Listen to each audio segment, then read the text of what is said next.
Morning, everyone. Welcome to the Tuesday 9 a.m. meeting of the BOCC.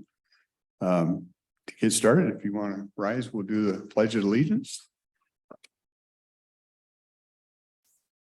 I pledge allegiance to the flag of the United States of America and to the republic which stands one nation under God, indivisible, with liberty and justice for all.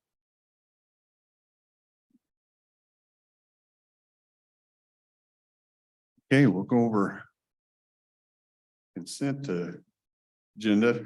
I gotta point out, and I don't mean to embarrass him, but a good friend of mine is here that worked with me for many years at Fiber, Bill Cedergren. He was always enjoyed conversations we had, and it's good to see you here. Thank you very much. Consent agenda agreements, contracts. Do you want to do the minutes, sir? Oh, I'm sorry. Sorry. I apologize, Aaron. I almost left you out. I I know. felt slighted. Yeah. Do you feel slighted? Yeah. Sorry, we'll do the minutes. Mr. Mortensen, and welcome on. Mr. Chairman, I reviewed the minutes of the activities last week and I move to approve those minutes. We have a motion to approve the minutes. Any questions, comments? And I apologize again, once again. Call for the vote in favor. Aye. I also vote aye. Okay, consent agenda. We have another agreement. Public Works has agreements with appraisal companies when they need them to do work on projects they have. The following three items, 2, 3, and 4 are all right-of-way easements and stuff for the project on Air Creek Culvert for that replacement. Under board correspondence, we have a letter out to Jeffrey Curry appointing him to the Silver Lake Watershed Advisory Council. We have a letter to Gregory Hannon. It's actually reappointing him to the Solid Waste Advisory Council. Then we had a letter from Monica Pedersen, Executive Assistant Public Utility District number 1, regarding the PUD's 2024 budget. And basically the letter, when you read through it, just is stating no tax levy required for 2024. And we have vouchers in the amount of $2,230,166.80. Questions on the consent agenda?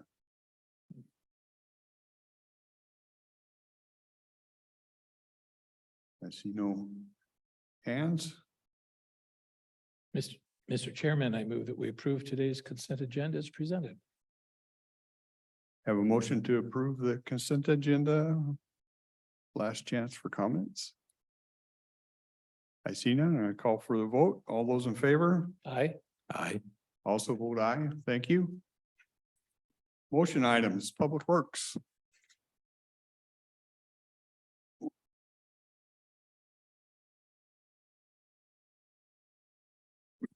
Good morning, everyone. Susan Eugenius, County Engineer. I'm here today to present the bid award for the Install Upgrade Curve Warning Signs project that was opened on September 12th. For this project, we received 6 bids.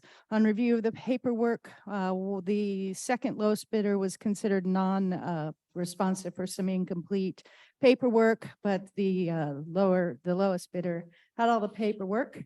This project is funded through the Highway Safety Improvement Program funding. This program pays 100% of the construction cost, including the inspection time for the county. We're installing approximately 540 new signs and removing 52 that are located in the wrong locations. So we are requesting to award this project to the lowest bidder. I lost their name. All Stripes LLC for the total amount of $486,700. Sorry about the glitch there. Just out of curiosity, do you know if they're local or not? Sorry, I'm just Let me- curious. Let me see if I can read the tiny bid tab even with my glasses. They are out of, looks like that says Seattle, Washington. Okay. Any questions on this bid? Yeah, yes, Susan, this was the contract that experienced some cost increases and had to get additional money granted from the feds in order to go to this step. Correct. Last week, we approved additional funding from the feds of $111,700. If you look at the size of the award, that's a huge cost increase. And you had explained to us in workshop that was because in part, an awful lot of technological changes on the kind of paint, reflective paint that is being used to mark curves and produce signs. That is part of the federal requirement. So the rules they required increased costs. So they followed through with extra money. Yes, so the retroflectivity on the signs, everything has increased, traffic control, just personnel costs. Thanks. As long as we're curious, the bulk of the cost per sign, which is like about $1,000 per sign, something like that, is that labor or materials? That's labor, the combination of installation and then traffic control on top of it. Okay, the same materials would be used in Washington State as in Nebraska or Mississippi. Yes, the signs are a standard put out for them in the Manual of Uniform Traffic Control Devices, which all state, county, and federal agencies, Thank cities use on their roads.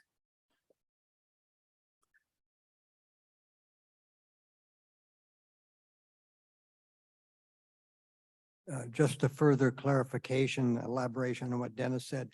I thought I heard 500 new signs.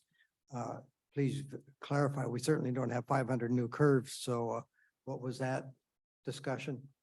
So the signs that we're looking at are predominantly, I brought pictures of the chevrons for round curves and then the arrows with the speed warning placards.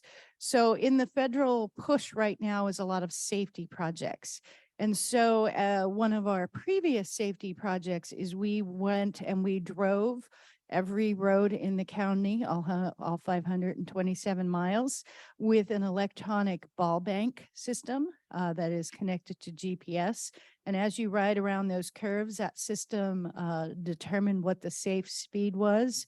And you post curve warning signs and speed warning signs when the speed around that curve should be 10 miles per hour less than what the posted speed is. So that's how we determined where new signs were needed or signs needed to be changed. Well, that's certainly due diligence on our behalf, but it certainly isn't any diligence on the drivers on the road.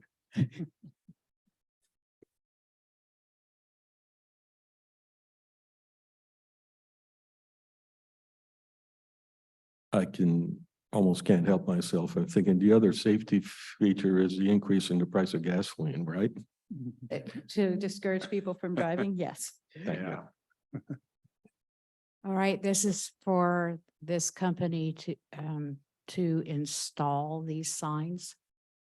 Yes, it's for them to acquire the materials and install the signs. All right. Don't we have a county work crews? We do have county work crews. We have a sign shop that produces and installs and maintains all of our existing signs. This is federal dollars. The federal government, it's very difficult to use federal dollars using your own labor crews.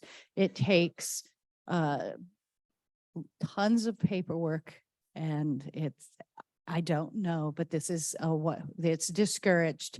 And it goes back to that conversation we had last week when we did the culvert project closeout, where our crews did it. We also have an upper limit on the amount of capital projects that we can do. But all of our sign maintenance is done by our sign crew. We have a 3-person sign crew. And in the past, we also had WSDOT, Washington State Department of Transportation, do the signs. So they're forbidden to help. This is the direction that they want us to use contractors. WashDOT crews are very busy and small like ours. Okay, these are just some clarifications that I wanted. Also, when it comes to these contracts, do you have a cap where they can't come back and say, oh, well, I have a cost overrun and you have to pay this bill? Because that's really not acceptable. We, as a county, accept low, and as any entity does, accept the lower bid. But the lower bid in the long run very often isn't the best for us. There has been a precedent set that there are a few vendors that will underbid mom and pops or whoever else comes to the table. This isn't just about the signs I'm talking about, by the way.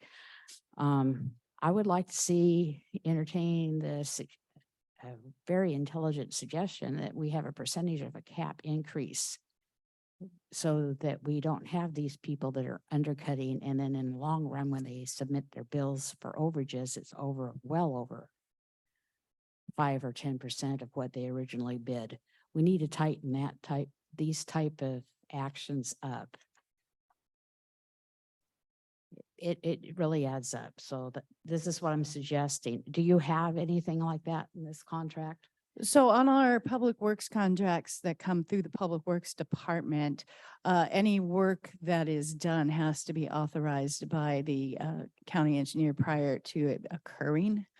So we look at if there's something, a change condition.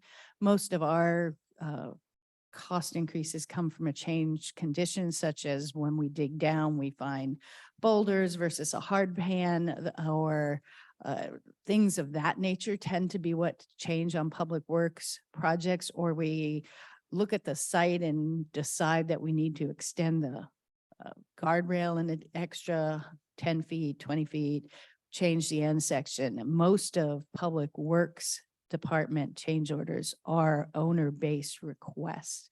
Very seldom, we do have some that are cost overruns and underruns. So on a typical project, when we do an estimate, we estimate how much base rock and how much asphalt is going to need, but sometimes tying in the asphalt, you use an extra few tons, or you use a few tons left, so less of rock. So public works projects, we do have small miscellaneous over and underruns. My last public works project that we closed out was the Pacific Avenue North Half Bridge, and we had less than 1% change orders on that project. Awesome. And this was a shotgun. I'm sorry if you felt like you were under the gun. You're not. This is for all vendors and all departments. I'm asking for a cap where there's no overages. You know, fairness in the marketplace. So you're actually asking us to make a policy change? At some given point in time, not right today, but I think it's valid, being that we're going to be under some hard economic. The only reason I stances. mention it is that you were looking at Susan when you were making those demands instead of Oh, I'm addressing. I don't even see myself anymore. There I you used go. to be a monitor. No, I wanted to make sure that she knew that I wasn't attacking her. This is a shotgun for all of the departments. I want to make sure that there is a cap, that they can't go to, 10, 15, 20% over what they bid. We need to tighten this up. No more games. We're going to go through some hard economic times, being that the state of the world is in right now with gas and everything else going. Thank you, Inslee, for the tax increases. But anyway, that's what I would like for you all to consider. This is the first department that came up, and this is why I brought it up at this time, to have all the contracts have a cap.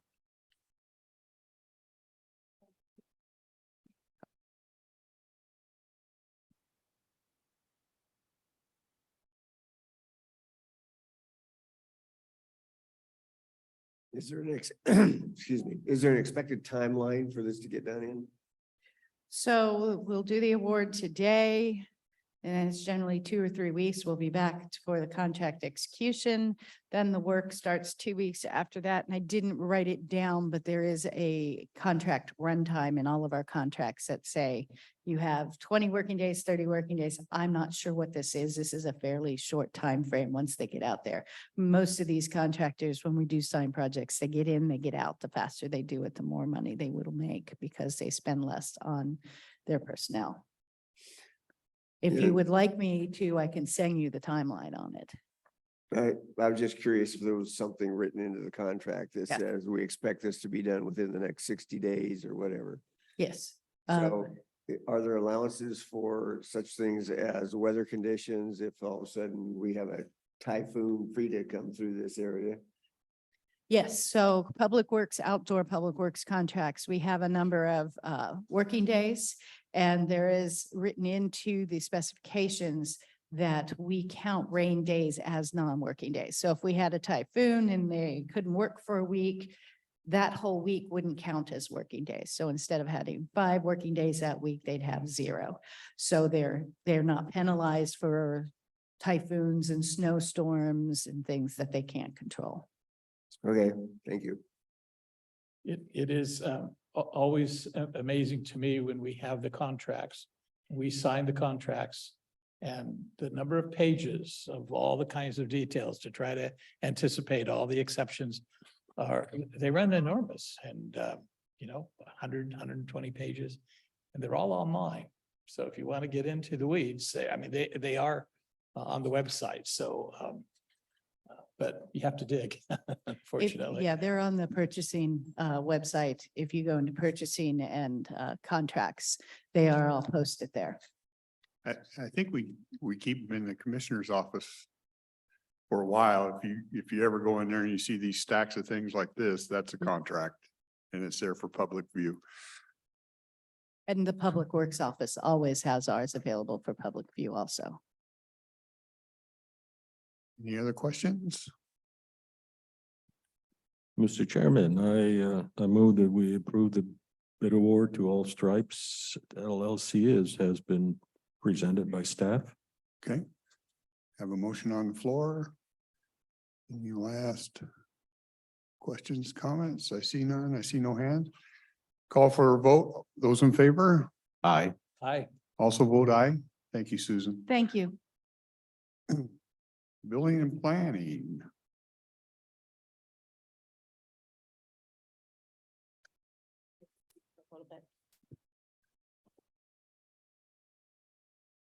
Good morning, Commissioners. Tracy Jackson, Building and Planning.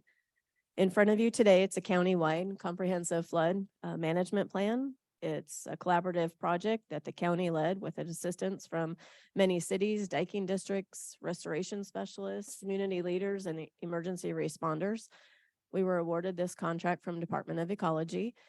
We were awarded $231,375. And with me today, I have Adam Trimble, my senior planner, and Larry Hembry, from a director from Emergency Management, to go over the plan that we'd like to place on file with the board today.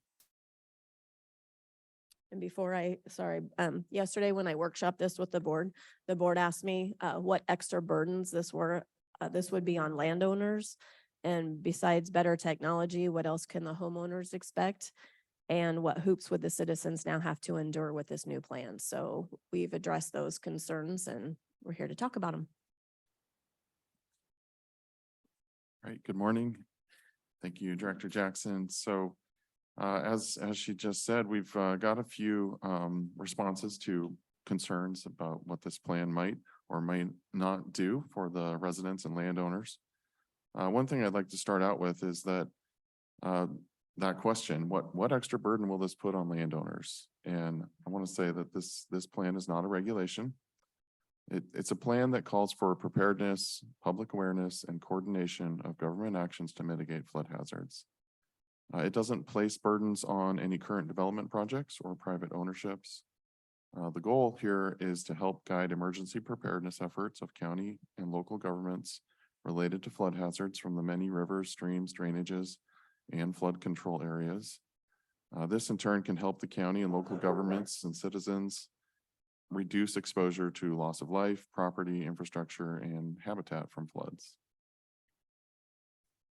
So that, I just wanted to get out there right away that the plan is really about that emergency preparedness, avoiding hazards, preparing for those kind of increases in risk from flooding.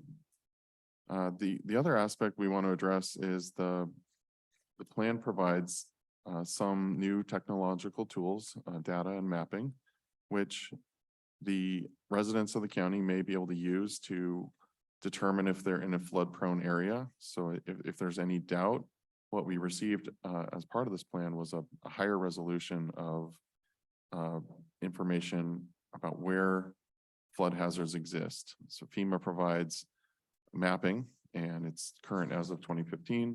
Well, we now have a new data set informed by all the latest LiDAR ground mapping data, and it can give a more precise readout on whether your project is in or out of a floodplain. And that certainty could help you avoid the cost of a surveyor. So whereas our 2015 data leaves some question and it's not very precise, and we're going to default to use a surveyor to confirm, our new tool should give that better precision and could help some people avoid that added cost. But aside from that technological tool, the plan does check boxes necessary for the county or cities like Woodland, for example, to participate in something called the community rating system. This is a FEMA program that essentially, if the government participates in it, then the residents who are paying for flood insurance can receive a discount on their flood insurance policy through FEMA. It amounts to about $50 discount on a premium. And that premium is likely going to go up over the years. And so that there is that kind of opportunity with this plan, having checked 9 out of those 10 boxes to for a government to participate in community rating system and then qualify for those discounts for residents. Another point we'd like to make about this plan is that the public works, diking districts, cities, the county and ports, many others are going to be better equipped to solicit federal dollars to work on mitigation projects that can reduce the risks to citizens and their properties and their businesses and our overall economy. Our consultant, Rob Fleener, would frequently say that this plan is a key way to funding, that there's funding sources like FEMA that may require a jurisdiction to have this plan on file before you can apply. And so having it opens up those opportunities, and it is a countywide plan. So the cities can participate, they can adopt this plan and use it to support their requests. Diking districts likewise can adopt the plan and use it to support their requests. At our first progress report meeting yesterday, we had agencies and representatives from the community discuss 8 different funding opportunities that they're currently looking into to address flood risks in our area. So this is work that's already going on, and with this plan, we have that support for that work to prepare for the worst. One last thing that we wanted to address is, will the plan put up additional hoops for citizens in the county to go through with whatever they're doing? So what I would say is that citizens can expect more public service announcements related to flood prevention.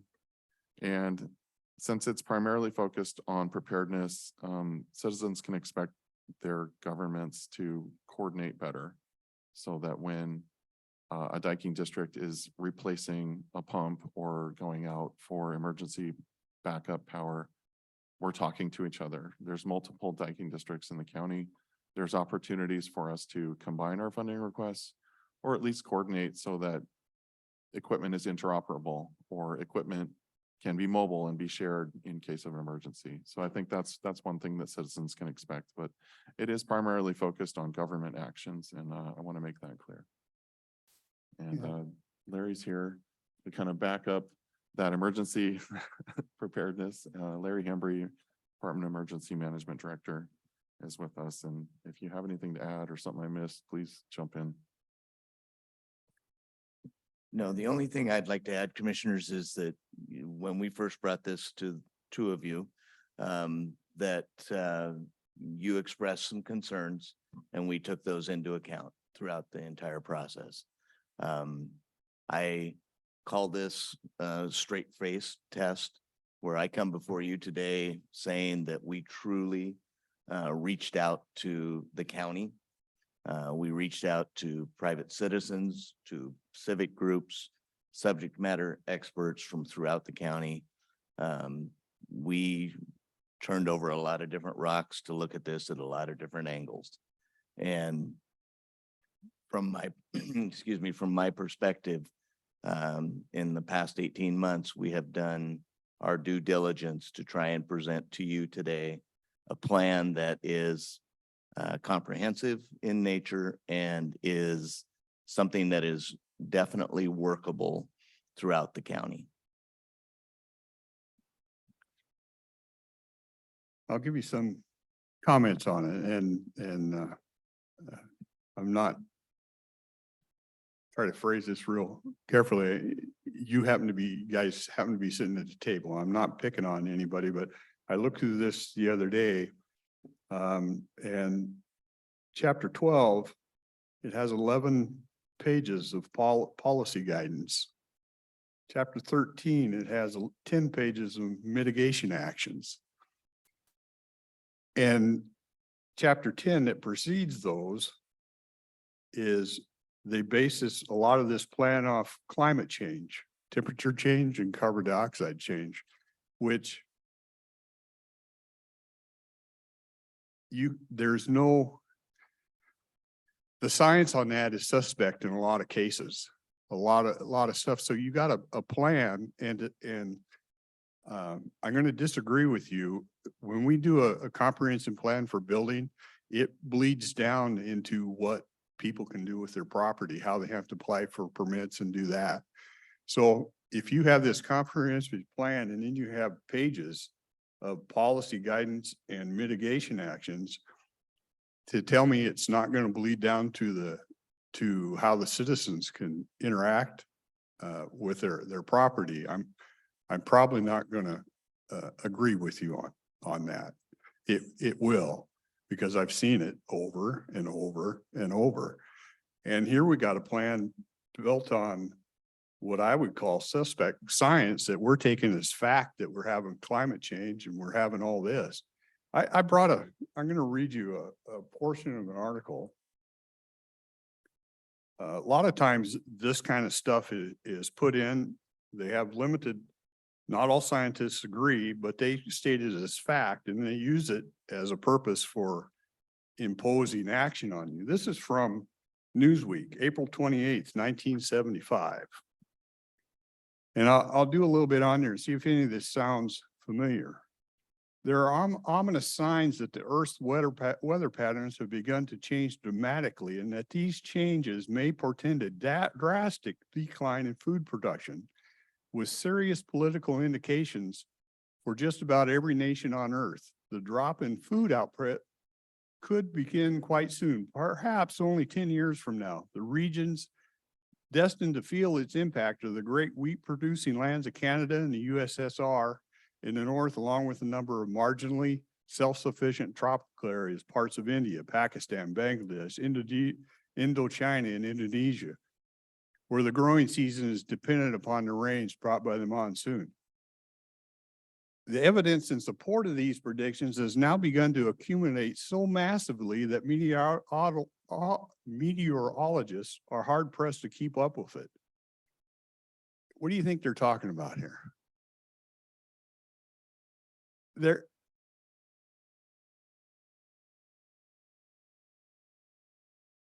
talking about cooling.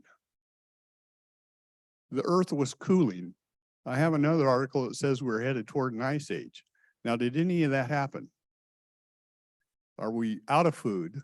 Are farmers not? This is just an example of this kind of stuff where they use this to, we're probably still dealing, I would guess we're still dealing with laws and rules and regulations from 1975 when they told us the Earth was cooling and we're going to be in dire straits.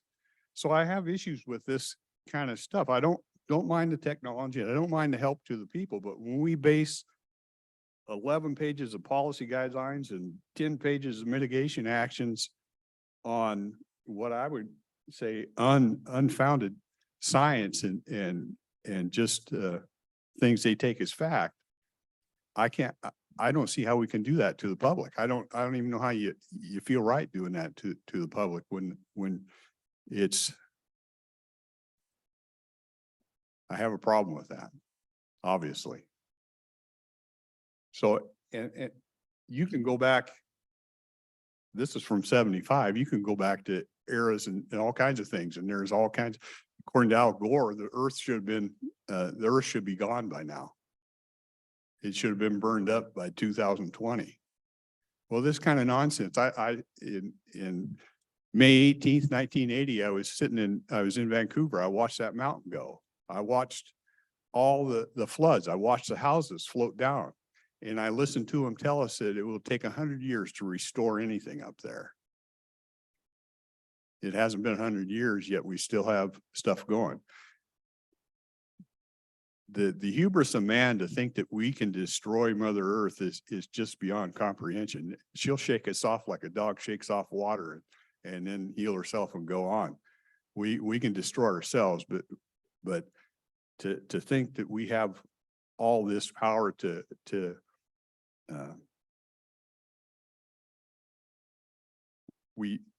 I just can't accept something that's just based on, and I know where it will head. It'll head towards restrictions on people. It's just what it does. So I don't know how we address that. But that's my concerns with it. Would you like some help on the science aspect of it? I'll go ahead anyhow. I spent 6.5 years at graduate school at Scripps Institution of Oceanography. They were essentially the home of the concept of climate change because of greenhouse. The gases, and that came from Roger Revelle, one of the earlier UCSD professors. And I can tell you, I've seen any number of times where the driving factor is the dollar. Most of those professors have a job as long as they have the grants. And it's a dog eat dog world there. You don't get the grant, you're out. And while you would hope that a professor would be forthcoming in all these issues, there would never be an instance where Professor A tells Professor B, you know, I got the grant, but clearly what you're doing is much more important, so I'm going to give you my grant. That won't ever happen. So, and funding doesn't occur at the hands of what I would call scientifically well-versed people. There are no Oppenheimers there. It's a bunch of bureaucrats in DC, and if there's a crisis, they're going to jump on that and make hay while that happens. And there are all kinds of specific scientific things we could talk about. So I'm saying I agree with the chairman. Any policies involving this, well, I'll go one more step. You've heard the word modeling. Most of the predictions have been based on models. Well, I did a little modeling for my dissertation, and depending on what answer I was interested in, I could make the model behave by simply tweaking some almost inconsequential things. And when I say inconsequential, I just want people to understand modeling is computers. And if you think adding 100 numbers together will always give you the same answer, independent of the order of the addition, that doesn't happen on a computer. It's different there. And anyhow, just to tell you, the models to date have been what? Notoriously unreliable. Is that a fair enough statement? And we can't condemn people to what I think really amounts to general human suicide to follow some of the policies. But anyhow, off my soapbox there. I do have other questions, but maybe. The one of the things that the chairman mentioned is that he appreciates and values the technology that can help to inform property owners and property locations. And I think we have to figure out a way to make sure we have those kinds of advantages available. But, you know, the assumption was no real negative impacts other than public information and preparedness, which is fine. I'm thinking that probably what needs to happen to preserve what is good about the plan is a referral back to your advisory committee to see, you know, what can we eliminate or describe as advisory to assure people that, you know, they're not going to be regulated to death, because I think that's really true. The other thing that was in the report was the fact that many other levels of government are working on projects. And part of it was on the assumption that we would approve the regulation today. We need to let them know and make sure that they have an opportunity to respond. I'm not at all, I don't know what those projects are, but I think it would be precipitous for us to not ask staff to go back and revise it according to the concerns that have been expressed. Since I'm assuming it's not going to pass today if we had it for a vote to pass. So with that in mind, I think I would like to make the motion that we refer this back to staff to rework it, to address the concerns that this board has expressed in order to preserve those areas that are good and helpful and positive for safety and flood preparation or flood hazard. In that respect, we're completely free to, I mean, our staff is completely free to take what's there, take out all the stuff that's objectionable, and we have our own plan, like preparedness is a useful conflict, and plans, and as much as I think it's very difficult to have a survivable plan, if it's there, you're right. So I think your suggestion would suit me.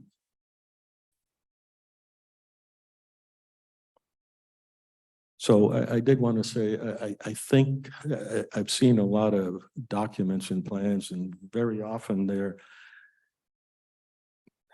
content seems to be there to aid what we fear. Essentially, they're buying our vote to adopt climate change. And this is the way they do it, by saying well, you can't have funding unless you have the climate change impact, equity, justice, and you name any other things. And we should try not to allow ourselves to be blackmailed into that. I would prefer we not get blackmailed. When this first came up, I was sitting on that side. And when I first heard it, I just thought, well, it sounded like they're trying to do what Commissioner Ward was talking about, make it easier for people and do those type of things. And then I heard that that the Department of Ecology was going to be involved. So I got up and I sat there where Tracy was sitting, and I said, and my concern was, once you involve the Department of Ecology, you don't think they're going to make you dot every I and every T that they want, then you're dreaming. And that's exactly what happened. And they entice you with, well, this plan, you're now, I sit in the planning commission when this was brought up, and all the guy talked about, and I forget the name that you from the agency that put this together. All he talked about was all the grants that you could now get because of the documentation you had in this. And it's just buying, you're just, in my view, you're just selling your people for money. And I'm not selling the residents of Calhoun County for money. They have a right to, you got to remember, my view of government is we're here to protect the public. We're here to make sure the public their rights are intact. We're not here to tell them what to, I had in no way, shape or form do I want to sit here and put a thumbnail on them and say, you got to do this, it's not our job. our job here is to protect our rights, and that's my constitutional view of it. And when I see these type of things, we're just setting them up to just tighten the screws down and take more away. And I would prefer, if we need a document that really helps emergency management, then let's create one. But all this other fluff with all their pages of mitigation actions and whatever needs to not be part of it. So a question, does anybody know the answer to what happens if we're impacted? I mean, what happens if we don't approve this other than, That was a question. I don't know if it's like state building codes. We don't have to approve it, but we have to enforce it. I don't know.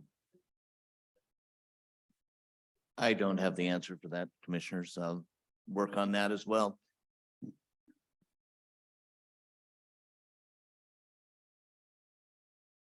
Good morning. I want to commend you for being the first public official that I've heard stand up and call bullshit. If we didn't learn this with the whole Fauci and the COVID thing, we're all brain dead. I'm old enough to remember, let's see, I think it was The Sky is Falling when I was in school. That stuck with me forever. And of course, when I left Weyerhaeuser, there was, let's see, that was when Jimmy Carter was in office. The world was cooling and he was wearing a sweater. And when I left there in 1999, there was still a sign on one of the doors, something about turning down the thermostat because the earth is cooling, something to that effect. Well, then the next thing was that didn't work. So now it was global warming. And when that didn't work, now it's the climate is changing. And I support your view that if we think that we are powerful enough to control the climate on the earth, there's something wrong with all of us. Yeah, we got a lot of things we should do better in terms of pollution and all that kind of stuff, but this bigger overall trying to drive policy by stuff that's been debunked by thousands of scientists over the few noisy ones. And we got a press that we can't depend on to get the word out to people. So congratulations. That's exactly the stands that we need to be taking in local government. We have a motion. We need to address that. Commissioner Weber put a motion that they take back and do the focus group and look at this, so.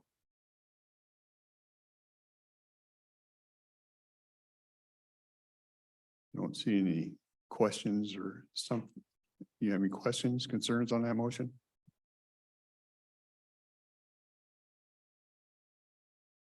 I guess I'd like to clarify a couple of things. I can't tell you, I probably have over a dozen climate change books and going through everything and how much the science regarding this has been politicized is astronomical. I want to clarify that. First of all, climate change is real. Man-made climate change is a joke.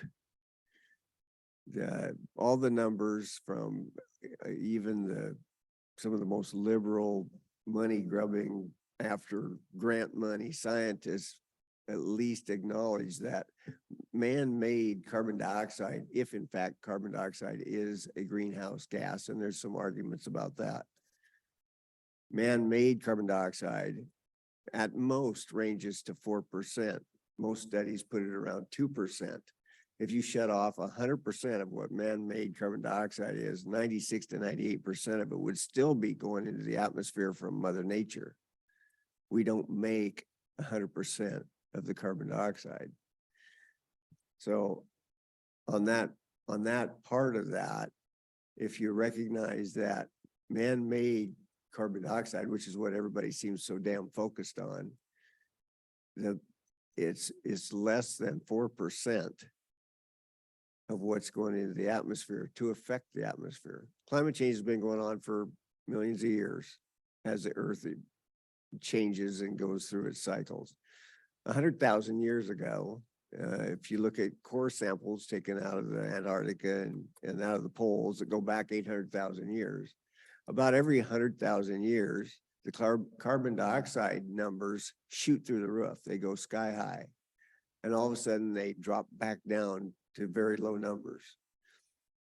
And as I went through this whole argument with a very unhappy son, who's a very greenhouse or very green, happy researcher, 100,000 years ago, when the carbon dioxide shot through the roof, what caused it to happen? Because there was nobody here driving cars.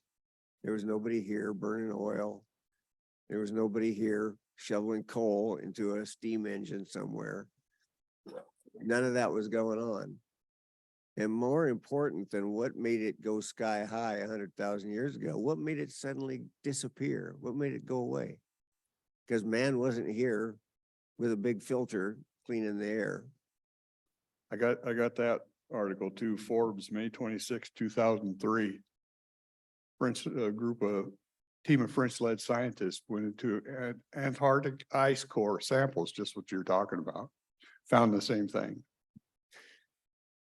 40 years ago, I was a PUD commissioner in this county, and I attended seminars, a lot of seminars regarding the coming ice age, just what you were talking about earlier, and how we needed to prepare for famine, the loss of the food production in the breadbasket of the world, how we were all going to be starving to death. Disease was going to run rampant because of the lack of food, and then the disease from people dying from starvation, and the need for energy to try and keep us warm. All of that stuff that was supposed to have happened before the year 2000, none of those things came into reality. When in fact, man has figured out how to, in research and development, improve our food production to feed the world, to have more food than what we need to feed the world. And we've stayed ahead of those things. Research and development is a step ahead on need. Climate change has become a financial resource where everybody goes after a handful of money. The International Climate Change Committee had some world-renowned scientists on that committee who were all on the side of climate change is not a real risk. There's not something happening there that we can control. All of a sudden, all those scientists got displaced by and removed and replaced by fresh out of college, I got a degree, I'm a scientist. People who would stand up and in their computer modeling, they created situations where it says that the earth is going to get warmer by 1.5 to 2 degrees every year. We're going to be burning up in 10 to 12 years. AOC screaming and yelling how we were going to be gone in 12 years if we didn't fix it. Those numbers are computer generated numbers that, like Arn mentioned earlier, by tweaking those algorithms, you can make it say any damn thing you want. None of them have been accurate. None of them have been able to work forwards and backwards and explain the climate. The closest thing that anybody's got is the solar cycles that develop and protect the earth from the solar flares and how all of that system works. So I would say if we're building some type of a program based on the current information for climate change, it's a bad foundation. There's no scientific basis that climate change is going to suddenly toss us into the frying pan or freeze us to death. Yeah. It's not there. Anyway, Okay. thank We you. got, any other questions on the motion? I got a motion to deal with here. Yeah, I know. Okay. We have a gentleman here on the. Hopefully this is a question on the motion. You mentioned that your job is to protect citizens' rights. I would hope that that also includes my right to live in a healthy environment. Not just my right to do whatever the hell I want with my property, my lifestyle. The public good is something you should value, not solely private rights.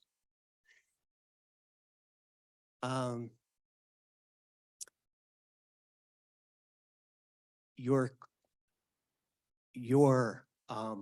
views that we humans could not affect global climate might stem from maybe an illustration you saw in high school where the earth in your biology book is this big and the layers of the atmosphere extend out, right? They show all the layers of the atmosphere, but it's not to scale. Our earth is 8,000 miles in diameter, right?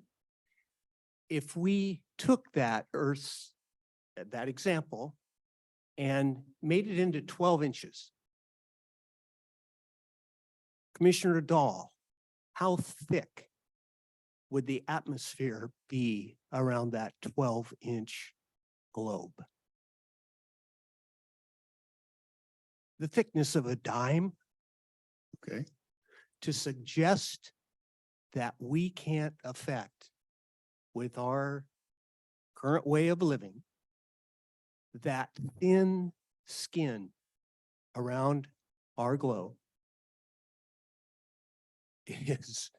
is a little silly. But we'll probably have to disagree. Yeah. Okay? Are we on the motion? Okay. It's not climate change. What you're getting at is you want it to go back towards what I'm concerned about is preparedness for seasonal downspouts. And for possibility of a dam failure. If one dam failed, it's a chain reaction.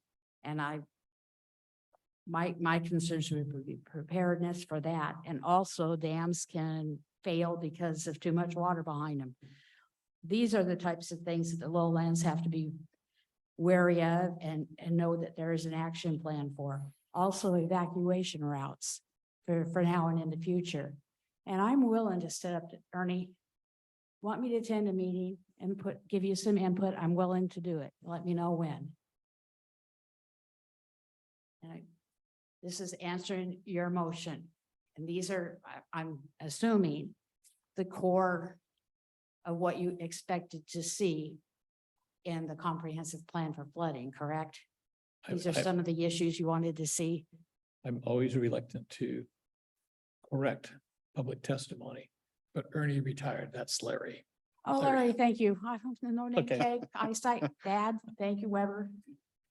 Okay, I only met you once when we did the citizens thing and I toured your office. You were awesome. You've got a good man here.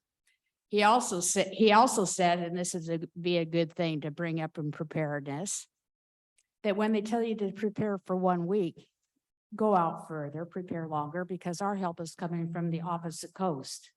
And if they're preoccupied, they're not coming to help us. So we need to be prepared on our own here.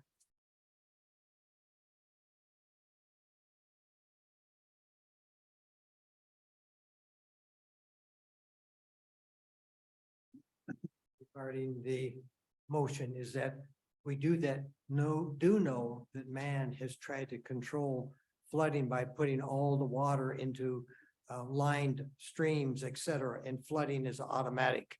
It has to occur to handle the problem. So your flood control plan certainly needs to recognize that flooding is inevitable, as nature put it here, and that we live in a floodplain right here in Longview. So anyway, people living with that need to be aware of that and live with that. And that's part of the flood awareness plan. flooding and rains are natural.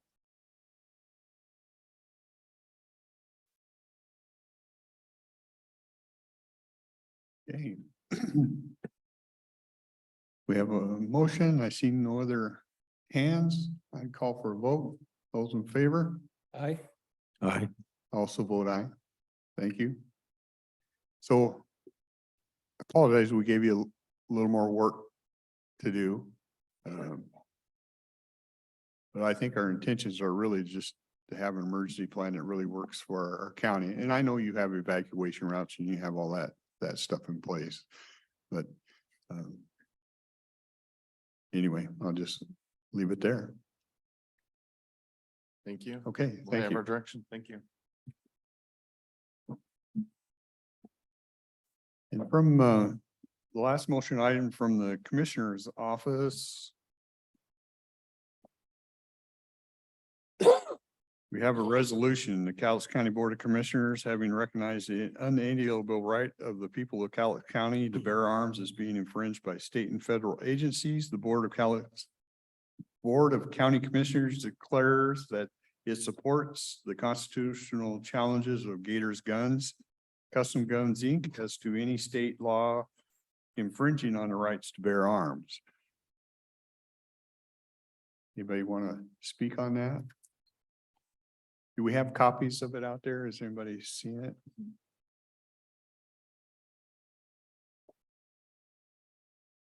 Commissioners, I would like to give you guys congratulations for saying enough is enough with the sheer stupidity of our state government.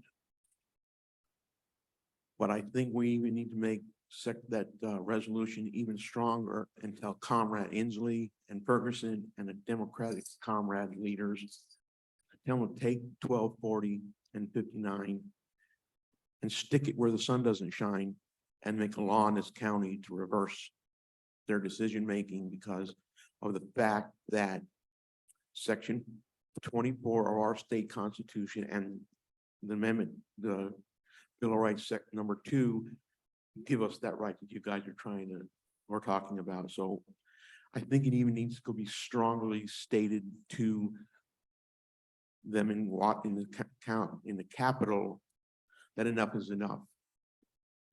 And make this a resolution to make it a law in this county to restore our Second Amendment and 24th section rights and tell those comrades where to go. It's I don't mind reading through it if you want to listen to me read through this, but it was drafted and actually signed off on by legal. They reviewed this. So I'll run through this, so just bear with me. Whereas the state and federal constitutions were written to be read and interpreted by the people and to constrain the actions and overreach of government. And whereas local Gators Guns Company, Custom Guns Inc. filed action against the state of Washington over a regulatory investigation and challenge to the constitutionality of ESSB 5078 on the right to bear arms. The Cowlitz County Superior Court number 23-2-00826-08. And whereas the state of Washington responded to the filing by local Gators Custom Guns Inc. by filing an enforcement action against Gators under Cowlitz County Superior Court number 23-2-00897-08, seeking civil penalties and seizures of money and properties from Gators as a penalty for violations arising under this law. And whereas the state claims as justification for its actions, a U.S. Eastern District of Washington Court ruling number 1:22-CV-03093, claiming the court rejected a constitutional challenge of these laws, when in fact that court has rejected only the sufficiency of a firearms seller plaintiff request for preliminary injunction, all while writing their claim plainly raises serious questions as to ESSB 5078's constitutionality, particularly in light of the uncertainty of Second Amendment jurisprudence, and that the Second Amendment right is not a second-class right, citing to the Supreme Court ruling in New York State Rifle and Pistol Association versus Bruin. And whereas a federal court in Duncan versus Bonta, I hope that's right, District Court, SD of California, number 17-01017, recently rejected a similar California law, having previously been overturned by the Ninth Circuit Court of Appeals in so ruling, only to have the Supreme Court reject the Ninth Circuit and remand to the District Court in light of Bruin to rule once again. And whereas the Second Amendment to the Federal Constitution in Article 1, Section 24 of the state constitution prohibit infringement of rights to bear arms, and that actions by the state at this time to punish and penalize Gators Custom Guns, Inc. based upon constitutionally questioned and suspect laws and regulations bears witness to a heavy-handed application of authority by those currently empowered to wield the same in state's name. And whereas this Board of County Commissioners is tasked with defending the citizens of this county for unreasonable actions and overreach by another government agency, now therefore the Cowlitz County Board of Commissioners does not and will not condone or support any regulations or governmental actions that violate the constitutional rights of citizens to keep and bear arms, and the BOCC condemns any action that seeks to utilize the enormous power and resources of state government derived from taxpayer monies, which would violate the constitutional rights of citizens to keep and bear arms. I haven't read that much since school. Good job. Couple of weeks ago, the Board of Health had a new member. And I recall the oath of office that she stated. I couldn't find the oath of office for county commissioners. Don't know if it's the same. Thank you. It mentioned, can't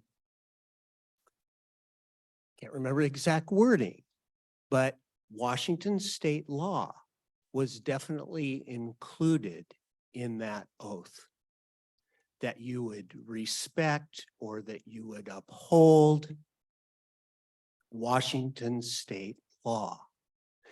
Did Gators Gun violate Washington state law? I think that's yes, right? Right? So the real issue is, and as the resolution points up, there is still a question as to the constitutionality of that state law. Well, And that brings into challenge that the statement in the oath, because it's not only upholding state law, the state constitution, but the federal law and the federal constitution. yes. And so that leaves us our First Amendment rights to say, stop. That's all. And we're not passing a law. We're not changing county code because our legal authorities have told us we can't really supplant that. But we can certainly express our concern at the heavy hand of the state to do what they may be doing under the guise of a non-constitutional state law. I'd like to add, And that state law was voted on by the public, correct? you're unfamiliar with the Kentucky resolutions or the Whiskey Yes, I am. Rebellion. And any law that is repugnant to the Constitution is not law at all. Well, this resolution started off with, we the people interpret the Constitution. I know you've told me before that you think it's each individual that determines the interpretation of the Constitution. Well, that's nothing but chaos. Our system in the United States is for our courts to determine the constitutionality of a law. Excuse me. Yeah, you might not agree with it, but that's how it works. And And, you know, I would agree with you. Ultimately, that is true. I mean, they end up under our system, the courts have supreme law of the land. That has not been decided yet. And I think that's what the point of the resolution is. We're taking a stand, exercising our First Amendment rights to share our disagreements. But of course, if the 9 robed individuals in Washington DC come down and say it is constitutional, that puts a limit to it. So this law has not been challenged in court? It is, I think it's in the process of being challenged, but the court cases that he cited was simply, I think the status is it's remanded back. So it's not really a done deal. Thank you.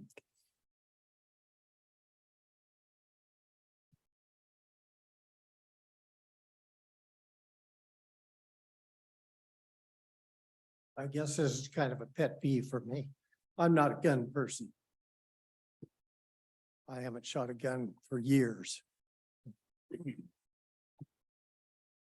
But the Constitution is pretty clear as far as your rights to bear arms. In the federal Constitution, it says that it shall not be infringed. In the state, Article 6, it says the mode of that's the wrong one. Anyway, in the state constitution, it says that it shall not be impaired. Now, I didn't know exactly what impaired means, so I looked it up in the dictionary, and it says will not make it less. In other words, your right to bear arms shall not be impaired means that it will not be made less than what it would be. We have people that have magazines of 30 rounds that's been purchased in the past. What the state Supreme Court has said that that they can restrict you from having a matching capability because those magazines can't be sold that are over 10 rounds. I don't understand how a person can say it's up to the Supreme Court or whatever, when the 5th article of the United States Constitution says the only way that you can make an adjustment to the Constitution is by the state legislatures. And it takes 3/4 of the state legislatures to make any changes. So I know that the Supreme Court is there for a reason and they can make determinations, but I see no place that they make a determination unless they're before a case. And if that case hasn't come to the Supreme Court, they can't make a decision. And if they do, it pertains to that case. And if it's a foul ruling, then they got a foul ruling, but it only pertains to that case. That's my understanding of it. The Constitution is the supreme law of the land. And anything that's contrary to it has no standing. I just don't understand how we get run away on these things, except that as we have vetted different candidates, find out that the bulk of them do not understand the Constitution. They want to have office, but they don't want to read the Constitution so that they can understand that. It is the supreme law. It belongs to the people. It doesn't belong to the government. It doesn't belong to the courts. It belongs to the people. I just lack understanding and why people want to run for office and not, first of all, understand what they're getting into.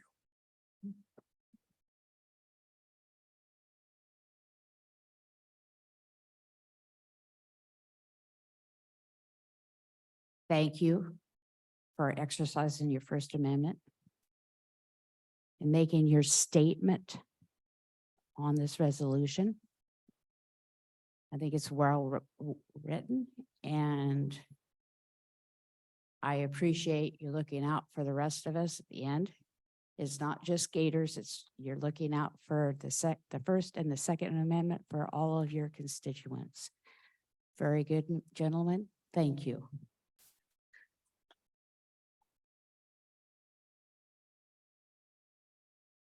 Any other questions, comments? So, Mr. Chairman, if I could comment. Yeah. One of the most difficult things to deal with is this mythical concept of the public good. And I would recommend if people are confused by that, that they look up Thomas Sowell and read him and many others like him who would discuss exactly how public good actually manifests itself in the degradation of our laws. But that's a different, well, it's a parallel issue. We are a republic. We are not a democracy. And as a republic, we have the constitutions, both the federal and the state constitution. And if we want to play around with that, like I've recommended to Barbara Boxer and Dianne Feinstein when I was in California. I'm not going to argue with you about whether guns are good or bad or anything like that, but there is a process by which you can go through and overturn the Constitution with an amendment or overturn that aspect of the Constitution. If we remain with the concept that that we cannot judge for ourselves a law, there would be no United States. I mean, John Adams tried as hard as he could to live and abide by the regulations of the king, and it just didn't work out. And so our history is written there based on justice, not people per se. As George Washington said, I don't want a third term. We fought not to have a King George. You don't want another King George. I think it was the rebellion in Athens, Georgia, that's right after World War II. There was a municipality that was doing things legally, but the people could not accept it because it was not legal by principle. Let's see, it was Robert Bork, the justice, who was interviewed after he was rejected. I think it was after he was rejected for Supreme Court. He said that in the last 100 years, he figured just about all of the mandates of the or decisions of the Supreme Court of the United States were illegitimate. Now, if we take that into account, we realize, which should be pretty obvious to anybody now, that the courts are, unlike what they're supposed to be, they're a political entity. And it's just one of those things where you've got conflicting interests out there. So you as the individual have to decide for yourself, what does infringe mean? If the law is passed that all people that wear hats to meetings should be executed, are we going to do it and then discuss afterwards the impact? I mean, the propositions that were suggested were just preposterous in my book. So Would you like a motion? Mr. Chairman, I move that we adopt the resolution on Gators guns as has been discussed. okay, we have a motion. I just wanted to add that I do support you guys. I really appreciate this. Arn just nailed my thoughts exactly. This is the constitutional test for the magazine ban. And you know, Gators basically had to sell them or buy the magazines or whatever to violate the said law in order to get standing in court to challenge it constitutionally. And so that's exactly what's happening here. And if the Second Amendment doesn't protect magazines, the First Amendment doesn't protect pen and paper. I mean, the Second Amendment, it wasn't, I know I'm speaking to the choir here, but it doesn't grant us anything, doesn't give us anything. It doesn't create the right. All it does is enshrine that we are born with the right. We have the natural right of self-defense. not against just personal violence, but we should be on the same level field as tyrants, which is exactly what was in mind when it was designed. So appreciate the support and I support it.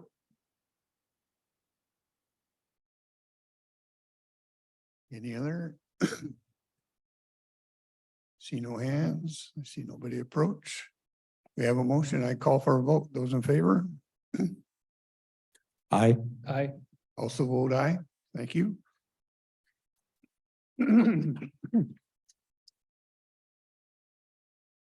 Okay, that's end of our motion items. Before I turn it over for just open public comment, just a reminder, this afternoon at 1:30, we're continuing with budget workshops. We also have Habitat for Humanity in. We had them in, I don't know, a few weeks ago, and we're talking with them again about just funding different things that we might be able to work together with on. So they'll be in today at 1:30. We have no meeting tomorrow, Wednesday. There's no meeting tomorrow. That was the second Wednesday of the month is a 5:30 PM meeting. We have had no departments come in and put anything on there, so there's no meeting tomorrow. And with that, you guys have the floor.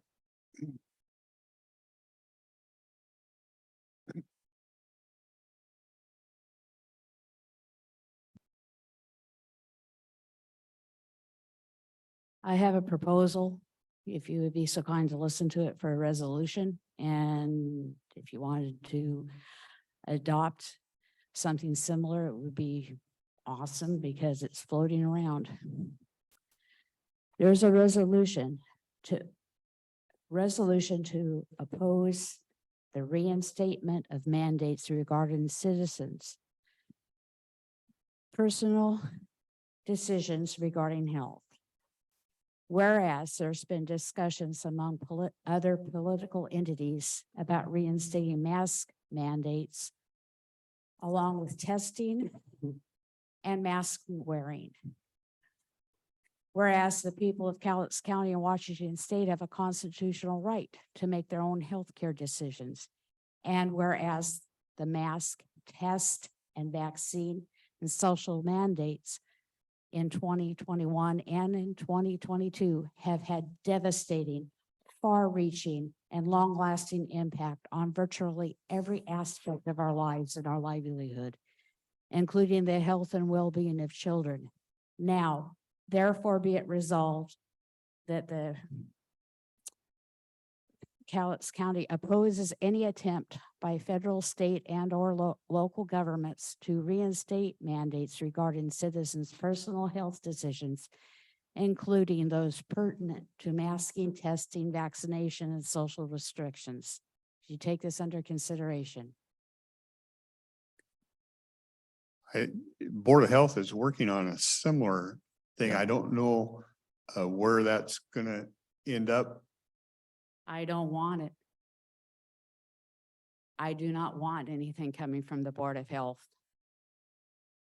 I don't trust the Board of Health. After all this that we've been through, and we have ruined businesses and everything else that has happened, this should be a personal God-given choice as to what to do. You're afraid of the big bad bug, then stay home. Quarantine those who are sick, not those who are healthy. Don't ruin businesses. Yeah, I'll try better to convey what was presented by Board of Health was actually very similar to that, probably even more extensive. And they've been asked to, by legal, and correct me, my colleagues will correct me if I'm wrong, asked by legal to make some adjustments, but I think the final product is going to read very, very, very similar. No mask, So- no tests, no vaccine, no social distancing. None of these restrictions and through our life that we've had for the last 3 years. I guess So what I'm maybe- trying to tell maybe you. I can, maybe Yeah. I might be able to clear up some misunderstanding. When the chairman talked about the Board of Health, he was talking about the Cowlitz County Board of Health, and you might have been thinking the State Board of Health, which made those mandates and regulations, and We don't have our own Board of Health. We have Clark County. No, we have our own Board of Health. We meet every month, just about every month. Yeah. It's the same And it people was from Clark expanded. County. It was expanded. No, to no, include you're thinking the health officer. Okay. Okay. I'm thinking Clark County Board of Health. And do we have our own in-house Board of Health? Yeah, Do we? yeah, the three of us sit on it and then there's one, Three two, additional? three, Four. We have four. four Yeah, citizens. for citizens. Well, I think this goes beyond Constitution. This is God-given. This goes way back to the first letter that our founding fathers ever wrote. Yeah. The Declaration. And I am opposed to anything that's going to restrict our free movement. The answer to that, and I'm sure I've got other people behind me, is no. I'm looking forward to seeing the resolution.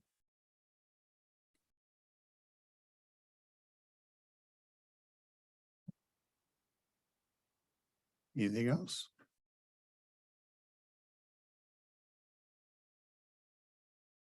Anything else from my colleagues?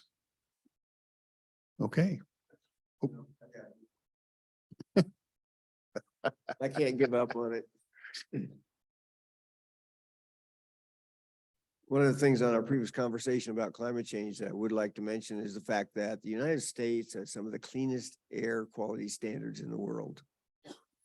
There are other countries who don't even come close, but our country stands very high on the list of the cleanest air quality standards in the world.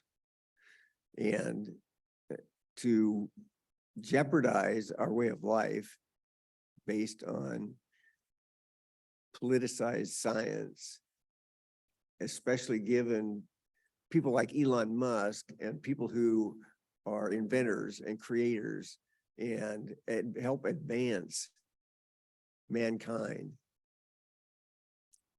The progress from the industrialized age to where we stand today has brought mankind so far forward, brought the entire world so far forward in a very limited number of years that to ignore the fact that we've done such great things and that this nation stands first and foremost to represent high quality standards, to jeopardize our way of life and to destroy our energy basis is sheer foolishness.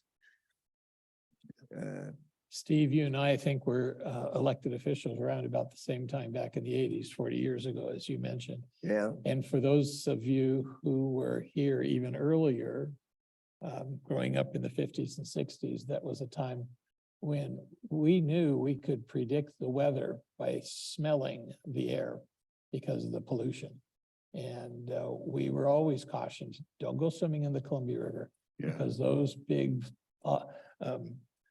all those suds that were flowing down the river from the paper mills were not healthy. And we just simply don't see that kind of pollution anymore. Yeah. And it's been wonderful to see that transformation. But the companies have to keep on top of the technology to make sure they don't commit the violations. And, you know, we just read that one of the paper mills did have a fine because something broke down in that whole process. So I think those are examples where eliminating pollution is good.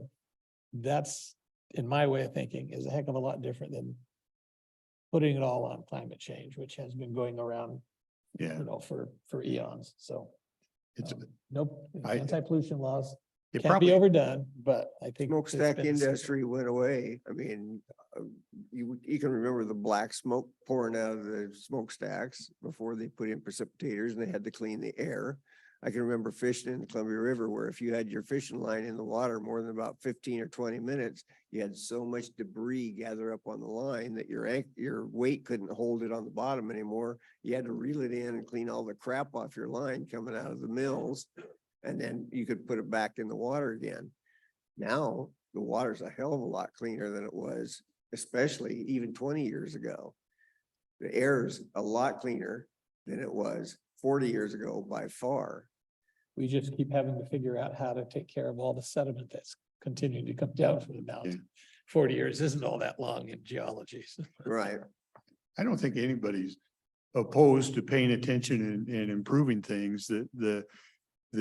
Sometimes the difficult point is where does it tip to where it becomes overreach and it becomes more about control than it does about actually fixing problems.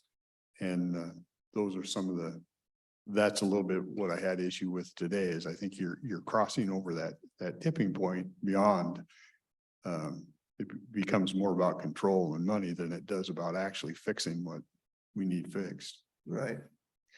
And the other thing is I'd like to say, yes, I support your resolution for Gators Guns. Thank you very much for taking a position on that. I appreciate it very much. And I believe in the Constitution. And I believe in our God-given rights and that the Constitution is only there to specifically protect those rights. And the interpretation often lies in the Supreme Court, which has become very politicized back and forth many times, but the Supreme Court ultimately decides, is it constitutional or not? And the Constitution is there to protect those rights. It doesn't grant us rights, it protects us rights. Thank you. Any other? Yeah, Mr. Chairman, if Yeah. I could play a little off of that. Back in the 50s my colleague mentioned, you could tell a lot. I don't know if you could tell whether the weather was going to change, but you certainly knew that you were getting the pollution out of the LA basin into the down by the San Bernardino area. And what failed there is that the price of gasoline did not include the price of cleaning the air. So we were doing like we do now, where we have a $33 trillion debt there. We're pushing things off. And in that case, I don't know what other mechanism other than the EPA coming in and saying, you can't do this. Now, if they had properly priced it, we wouldn't have had such a catastrophe, but it's difficult to price things. And so that's a worthwhile discussion. The other issue. Commissioner Mortensen, I know you represent us on the Clean Air Agency, and you mentioned not too long ago how that agency does a wonderful job of implementing the regulations that they're in charge of. That whole issue of air pollution, I think you probably know that today, under today's rules and regulations, there is more air pollution caused by cars idling at drive-ins and at stop signs and stoplights than from big business. It's just that big business, it's all concentrated and you can see it a lot easier. I will never forget the conference I went to once in Los Angeles over a weekend. And Monday morning, and it was beautiful, blue skies, it was just gorgeous. Hard to sit in those meetings when you could play outside, but nevertheless, we left Monday morning to the airport to come back home. And our eyes were burning because just in that morning, the smog was so horrendous that it was painful. And that's the kind of pollution that absolutely needs to be cleaned up. Yeah. And I think they've done some improvements, but it also seems like they keep building freeways. So I don't know. Yeah, it's interesting. In that case, the LA area was a great producer of smog, but as long as you had the onshore breeze, it would blow it into the San Bernardino Valley. And so everybody in LA was happy campers. And that's precisely the problem of trying to identify the cause. When you say protecting individual rights, that does mean I can have in my house the peace of knowing that there's not a lead smelter next door that's going to kill me. And then my other comment was on climate change. We forget that, say in July in Nome, Alaska versus January in Nome, Alaska, there's probably as much as 100 degrees Fahrenheit change in temperature. And that happens over a 6-month period of time. And if you think about that, there's a little truth in almost everything. Do we pollute? Yes. Does that have an impact? Yes. I spit in the ocean. Does that raise the level of the ocean? Yes. But is it important? When you look at the Nome and the seasonal change, you see that the big guy in the room is the sun, and it has a monumental impact. You can take a blind man from shadow to sun, and he'll tell you immediately, we just stepped into the sun. So it's a relative prioritization thing, and I know from my time here, government doesn't do a very good job in prioritizing things. Risk versus stakes, they don't understand what that means. Anyhow. Okay. We appreciate the attendance. We appreciate all your thoughts, always do. And we will adjourn the meeting. Thank you.